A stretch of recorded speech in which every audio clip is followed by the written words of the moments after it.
नए नए लड़के रोड पर मिलते हैं, कहता है एक बिहारी 100 पर भारी, एक बिहारी 100 पर भारी। हमको ये नहीं समझ में आता है कि हम हंसे कि रोए। मेरे भाई 100 बिहारी मिलके एक गुजराती के बराबर भी नहीं है। ये गाना गाना बंद करो। कभी आपके बाप दादा के समय में ऐसा रहा होगा कि बिहार 100 एक बिहारी का कैरेक्टर ऐसा था जो 100 आदमी पर भारी था। आज के बिहारी की ताकत यही है कि एक गुजराती का फैक्ट्री है, उसमें हजारों बिहारी जाकर बोरा ढो रहे हैं, मजदूरी कर रहे हैं, और आप कहने के लिए आप कह रहे हैं एक बिहारी 100 पर भारी। भैया ऐसे कहते रहिएगा, सुधार नहीं होगा। ये देखिए, ज्ञान की भूमि है बिहार।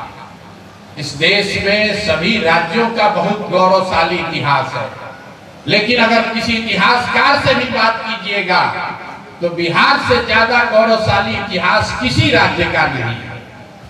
जब भारत को सोने की चिड़िया और विश्व गुरु, सही वाला, मोदी जी वाला नहीं, सही में जब आप विश्व गुरु थे तो यहीं से चाणक्य, यहीं चंद्रगुप्त, यहीं से पूरे देश का राज चलता था। वो आपके हमारे पूर्वजों ने ये व्यवस्था बनाई थी। यहाँ पर विक्रमशिला था, यहाँ पर नालंदा था, पूरे दुनिया से लोग पढ़ाई करने बिहार आते थे।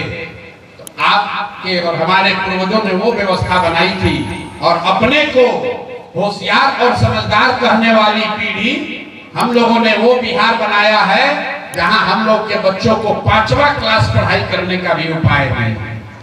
अगर आपका बच्चा पढ़ लिख कर 12वां पास कर लिया, IIT मेडिकल भी करना है तो उसको भी राजस्थान कोटा जाना है, IAS करना है तो दिल्ली जाना है। ये भी बहुत बड़ा भ्रम है लोगों को कि बिहार से बहुत IAS IPS बनता है। कोई नहीं बनता है, गलत जानकारी मत रखिए। बिहार के लोग IAS IPS बनते हैं, बिहार से कोई IAS IPS नहीं बन रहा है। जो यहाँ के बच्चे बाहर जा रहे हैं, वहां पढ़ाई कर रहे हैं, वहां से IAS IPS बन रहा है। बिहार से तो सिर्फ और सिर्फ मजदूर बन रहे हैं। IAS IPS तो दिल्ली से बन रहा है, वो बिहार के लोग हैं। बिहार से पढ़कर, पटना यूनिवर्सिटी से पढ़ के, दरभंगा पढ़कर, मुजफ्फरपुर पढ़ के, गोपालगंज, सीवान, बेतिया में पढ़कर कोई IAS IPS नहीं बन रहा है। ये भ्रम मत पालिए। 30-35 साल के लालू नीतीश के राज ने पूरे बिहार को मजदूर बनाने का फैक्ट्री बना दिया है। हम और आप सिर्फ और सिर्फ मजदूर बनाते हैं, दूसरा कुछ नहीं बना रहा है बिहार का। बिहार में लोग, बिहार का समाज मजदूर बनाने का फैक्ट्री है। मोदी जी आए, कहा उन्होंने मधुबनी से कि एक नया वंदे भारत ट्रेन हम बिहार में शुरू करेंगे। सहरसा से ट्रेन चलेगी, गुजरात में, महाराष्ट्र में श्रमिक परिवारों को जाने में सुविधा हो जाएगी। मंच पूरा ताली बज रहा है। बिहारियों का दुर्दशा देखिए, हम लोग का ताली बजा रहा है। अखबार में लिखता है मोदी जी की बिहार को बड़ी सौगात, एक और नया वंदे भारत ट्रेन।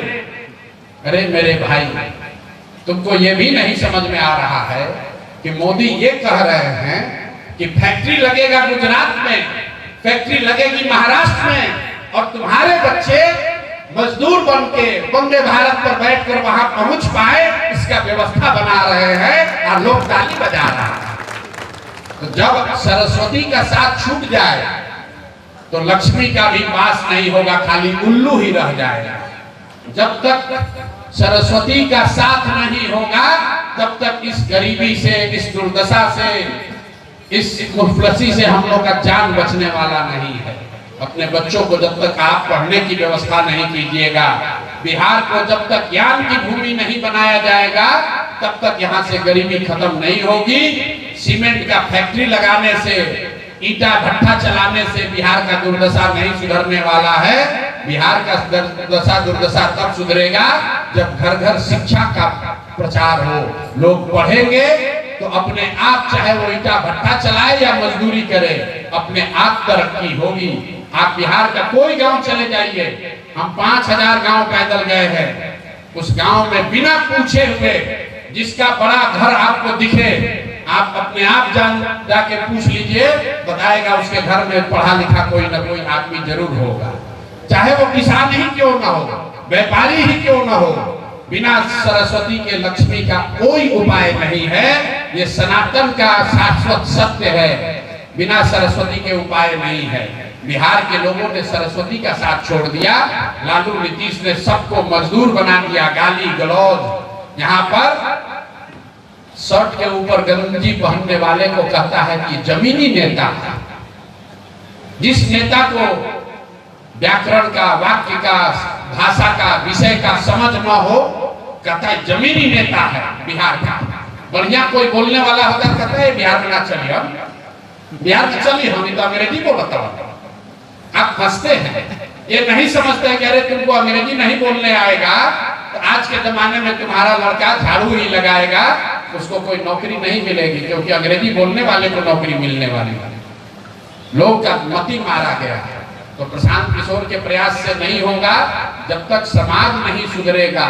आप शिक्षा के महत्व को नहीं समझेंगे, अपने बच्चों के लिए ज्ञान की, शिक्षा की व्यवस्था नहीं करेंगे और सड़क नाली गली पर वोट देते रहेंगे तो कभी सड़क बनेगा, कभी सड़क टूटेगा, कभी नाली बनेगी, कभी नाली बंद हो जाएगी, लेकिन आपका गरीबी दूर नहीं होगा। जहां पर भी सुधार हुआ है, वो तमिलनाडु हो, महाराष्ट्र हो, पंजाब हो, लोगों ने अपने बच्चों को पढ़ाया है, समाज ने पढ़ने की व्यवस्था की। अगर आप अपने बच्चे को पढ़ा देंगे तो इसी समाज में, इसी बिहार में वो अपने पैर पर खड़ा होकर आगे बढ़ सकता है। हम लोग भी सरकारी स्कूल में पढ़े हैं, बोरा पर बैठ के पढ़े हैं। हम में और किसी बिहार के दूसरे लड़के में क्या फर्क है? इतना ही फर्क है कि हमारे माँ बाप ने हमको पढ़ाया है तो हम खड़े होकर भाषण दे रहे हैं। आपने अपने बच्चे को नहीं पढ़ाया तो किसी फैक्ट्री में जाकर बोरा उठा रहा है। इतना ही फर्क है।